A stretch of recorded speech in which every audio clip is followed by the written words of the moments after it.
walking down the street, sure that someone was following her. She didn't dare look behind, as she would rather just walk on and hopefully get to somewhere where there were people around, other than turn around and have someone attack her. It was getting dark, and she saw a train station across the road, so she walked across to it. When she got into the station, thankfully there were other people in the platform, but strangely, she didn't feel any bit safer. She thought about getting on a train, but decided to just wait by a group of people first to gather herself. She assumed it was just her paranoia, but there was something bothering her that she didn't know what it was. People were acting strange, and she had noticed there were police around. She had wondered why there was no train, as she was standing there for a few minutes now. There were lots of people looking down in the track, across a tape that said "Police line, do not cross." She didn't realise sooner because she seemed to be in a daze, wondering why she was feeling so strange. She wondered what all the people were looking at, and when she walked over and looked down, she screamed with horror as she looked down at herself, dead on the train line. She was screaming and screaming, but no one seemed to take any notice of her. She had then noticed someone had made eye contact with her, and they seemed to notice her. They walked over to her and said, "Did you just realise you're like me, one of the dead?" She spoke on. "Don't worry, it gets better. I watch the news to see where there are local deaths. That way at least you can talk to someone." Sharon froze, taking in the words that the girl was telling her, realising she was dead.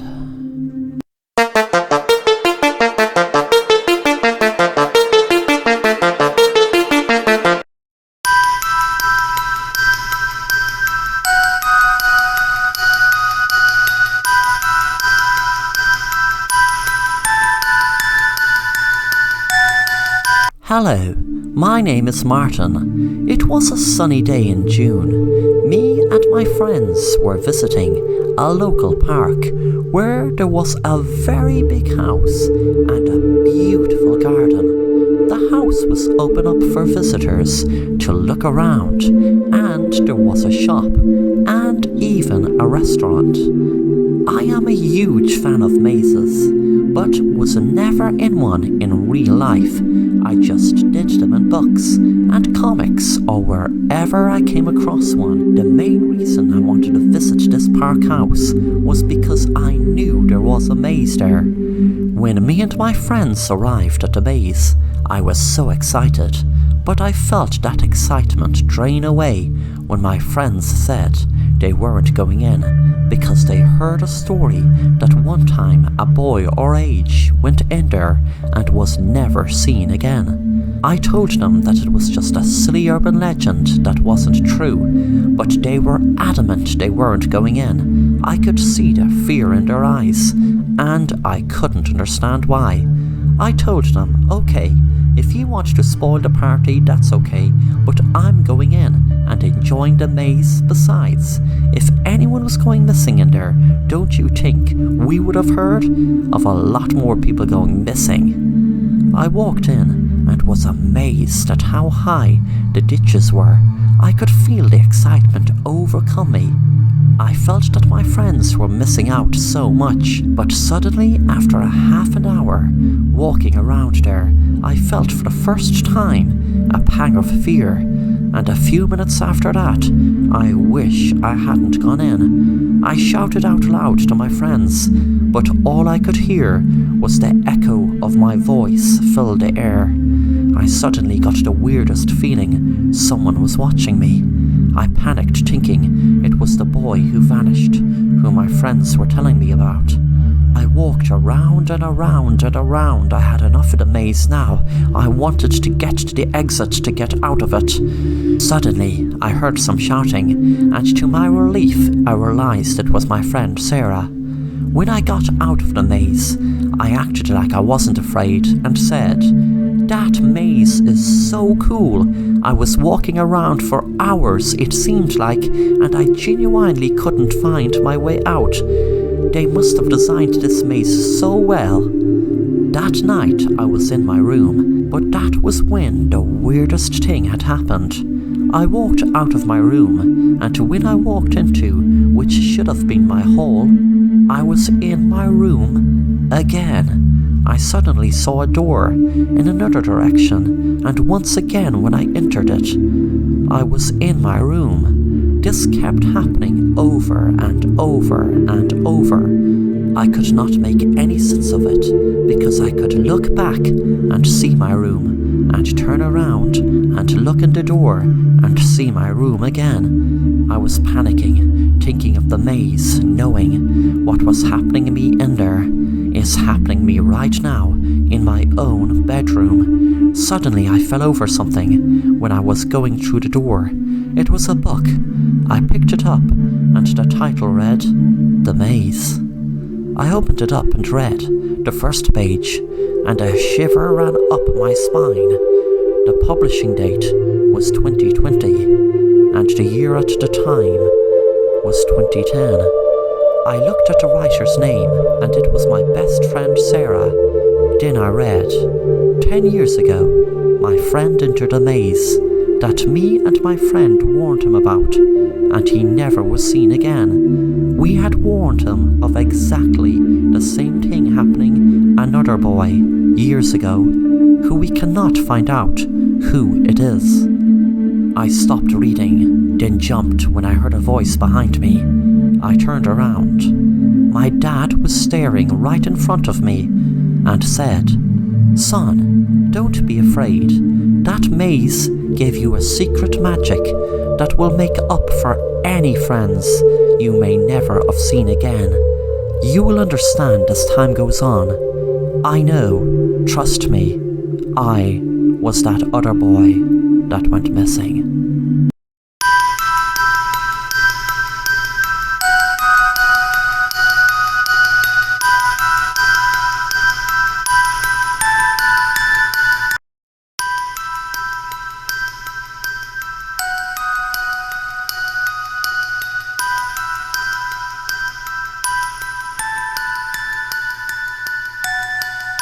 Hello, my name is Jake. I used to get upset over my daughter Sarah's last boyfriend, Fred, as he was an ex-convict. So was it hard to blame me? I mean, what father would be delighted with their daughter going out with an ex-convict? He was in for drug dealing, and the thing is, she has moved on, but to be honest, her new boyfriend is worse. The first day I met him, me and my daughter and wife and her new boyfriend Tom were having a meal. Tom just gave me a cold stare, and there was something dark and void in his eyes. My wife and daughter hadn't seen it, but I knew he was hiding something. I don't know what, I don't know how big, but I just knew. I tried telling my daughter, "Sweetie, I know that you think you know Tom, but are you really sure you really know him? I mean, put it this way, he doesn't seem to talk about his family much." My daughter cut me off. "Dad, why do you question everything and everyone I go out with? Tom is a very caring guy, and he has been there for me the last few months, and especially since Fred has become a crazed stalker who just won't get it into his head that I am over him and don't want anything to do with him. Tom has told him to back off, and to be honest, I don't think he would have, only for Tom frightening him or whatever he did to get him to back off. I was really scared my daughter was going to get into trouble with this stranger Tom, so I used it to my advantage what she had just told me about Tom frightening her ex Fred. I said to my daughter, "Well, there you go, sweetie. You don't know what he did to Fred. Did he threaten to kill him? Or did he have him beaten up? I mean, let's face it, Fred doesn't seem the type of guy to just back off. You were months trying to get him to stop stalking you. I was hoping to find something to prove I was right about my daughter's new boyfriend Tom, so I did some research and typed his name into the search engine. Millions of results came up, so I tried doing the image search of him and the town and the company he is meant to work for. I was hoping he wouldn't appear at all, that he was just giving a false name and he would be cut out way before anything bad happened to my daughter. But my hopes were dashed when his face popped up. Things came to a head one Friday night when me and my daughter went to Tom's house. She was delighted I had accepted to go to his house for a meal. My daughter went in and had just realised I'd left my phone in my car, so I went out and fetched it. A few seconds later, I heard a gunshot from inside Tom's house and my heart started racing. I ran into the house and saw my daughter crying inside there. I told her, "Get back." I had a gun with me at all times for protection, and my daughter knew about it. I told my daughter to stand back, and I kicked the door in and could see my daughter's ex bleeding to death on the ground. Tom was standing there shouting. I shot him in the head and explained to my daughter I had to, as he had his gun held to my head and was going to kill me. My daughter rang the police, and while I was waiting I saw her on the laptop and asked her what she was looking at. She told me, "Don't worry, Tom has CCTV inside the house and outside. I'll be able to show the police that you just shot him in self-defense." Then I noticed I could see my hand go in the window while I was pretending to fetch my phone, but I had went around knowing the window was open. All was ajar. It was a habit Tom had that was a real advantage to me. I was seen holding the gun in the window to the back of him and shooting Fred.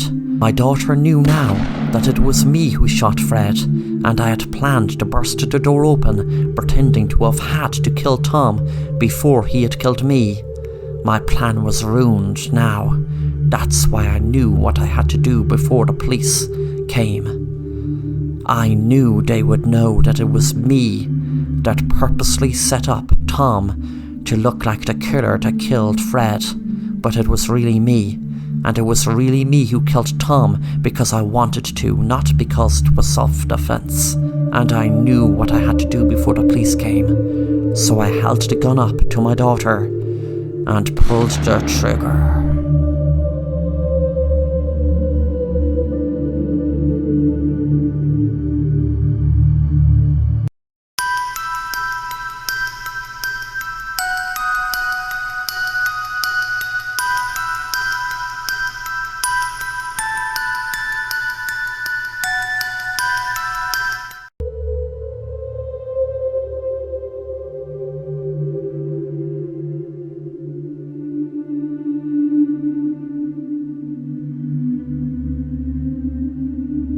I had a very tragic event happen in my home years and years ago.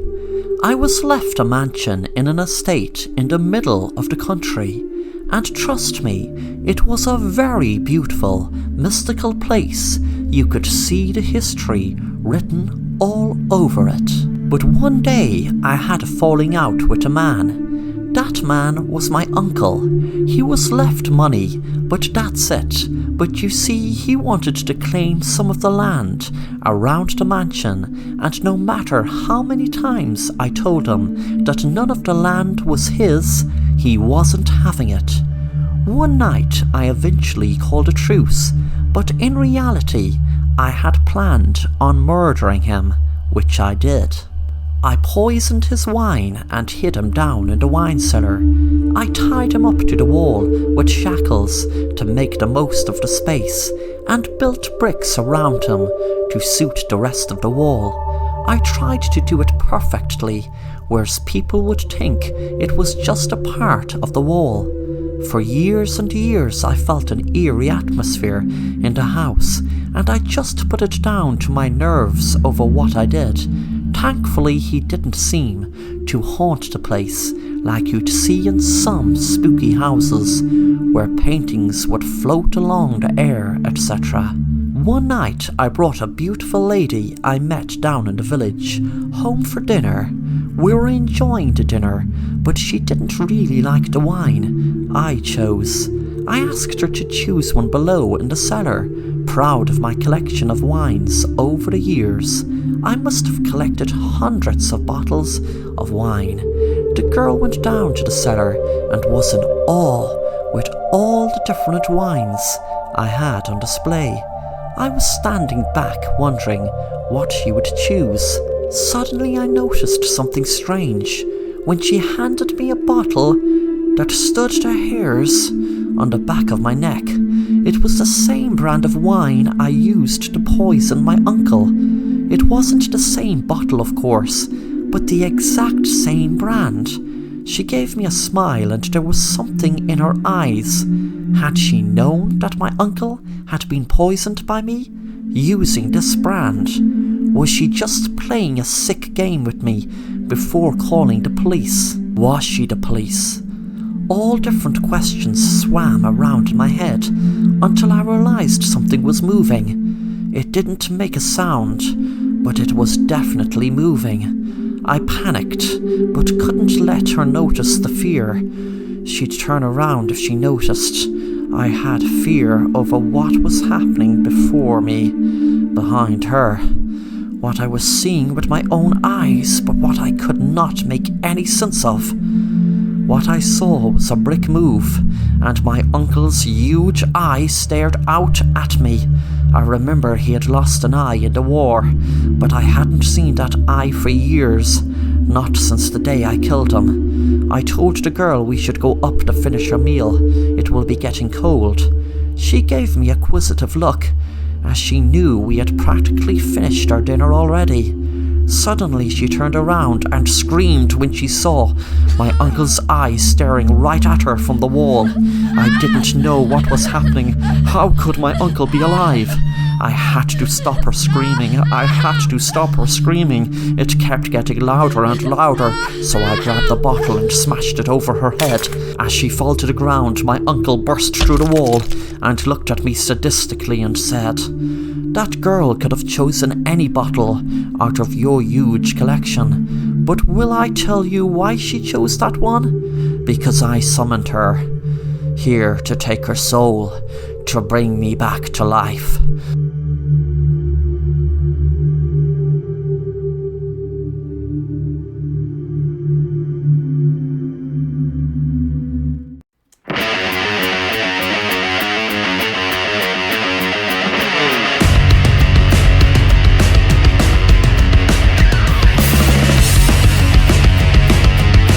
Jake was watching TV, and there was a program on about a hiking trail he always wanted to do. He knew it was a very long hike, and it would require a lot of perseverance, as the trail went on and on for miles. It was in the outback in Utah. He didn't want anyone to go with him on the hike, as he was looking for something to take his mind off his very stressful job as being a lawyer. Jake just wanted to relax for 2 weeks on the hike into the outback of Utah. On the day of his hike, he figured he would need snow gear, as the weather was so cold. Sure enough, when he was on his way, it began to snow. He picked the wrong time of the year, he told himself, but he proceeded to go through the trail. He was using his phone as a compass, but it didn't seem to help him much. He seemed to be getting nowhere. There was a huge snow blizzard arrived, and he tried to trek through the snow and find shelter. Eventually, he luckily came across a cave. He rested, hoping that he would get the energy to move out of this rut that he found himself in, trapped inside a cave in the middle of a wretched snow blizzard. He felt himself getting more and more disorientated. He felt like he could not even move with the numbing cold.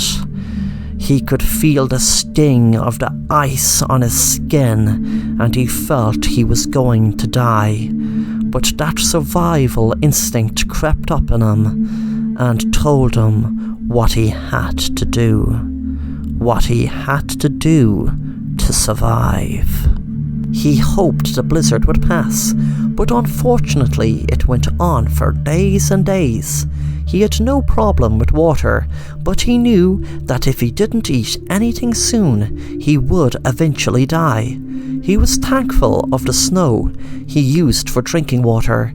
He felt weak and looked down at his pants, knowing there would be a lot of meat on his leg. He knew what he had to do to survive, so he took a large knife from his bag and proceeded to cut parts of his leg off to eat.